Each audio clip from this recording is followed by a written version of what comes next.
میرے پیارے دوستو عزیزو السلام علیکم۔ آج کی ویڈیو بہت ہی خاص ہونے والی ہے۔ حجاز کی زمین جب مسلمانوں کی جماعت پر تنگ کر دی گئی، اپنے بیگانے بن گئے اور عمر بھر کے رفیق دشمنی میں دیوانے بن گئے، اس مبارک جماعت کا ایک حصہ حبشہ کی طرف روانہ ہوا۔ اپنے وطن کی مٹی سے انسان کا پیارا فطری ہوتا ہے کہ اس سے بچپن کی یادیں وابستہ ہوتی ہیں۔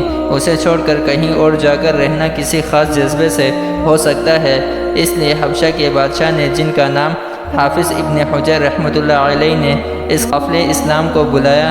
ہجرت کی وجہ سے دریافت کی تو مشہور صحابی حضرت جعفر طیار رضی اللہ تعالیٰ عنہ کھڑے ہوئے تقریر کی۔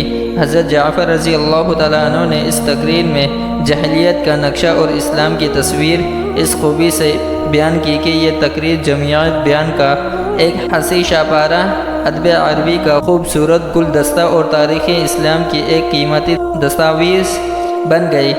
اس کا اصل لطف تو عربی ہی میں ہے، لیکن اردو میں اس کی ابتدائی حصے کا مطلب کچھ اس طرح ہے۔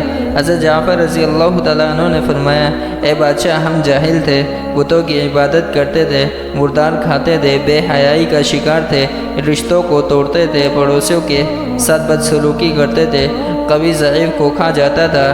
ہم جاہلیت کی اسی حالت کا شکار تھے کہ اللہ نے ہم ہی میں سے ایک پیغمبر مبعوث فرمایا، ایسا پیغمبر کہ جس کا حسب اور جس کا نسب، جس کا صدق اور جس کی دیانت، جس کی امانت اور جس کی پاکی، سب سے ہم خوب واقف ہیں۔ اس نے ہمیں توحید اور عبادت الہی کی دعوت دی۔ ہم اور ہمارے باپ دادا جن بے جان پتھروں اور بتوں کی پوجا کرتے تھے، ان سب کو چھوڑ دینے کی ہدایت کی۔ بات کی سچائی اور امانت کی ادائیگی، اپنوں کے ساتھ صلہ رحمی اور پڑوسیوں کے ساتھ حسن سلوک، حرام کاموں سے رکنے اور فساد خون ریزی سے بچنے کی تاکید کی، اور ہم حکم دیے کہ ہم اللہ کے ساتھ کسی کو شریک نہ کریں، صرف اسی کی عبادت کریں اور نمازیں پڑھیں، زکوٰۃ دیں اور روزے رکھیں۔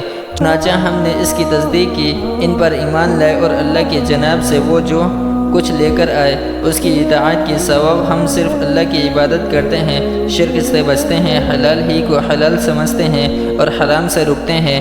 جس کی وجہ سے ہماری قوم ہماری دشمن بن گئی، اس نے ہمیں تکلیف دی اور ہمیں اپنے دین کی متعلق طرح طرح کی آزمائشوں میں ڈالا۔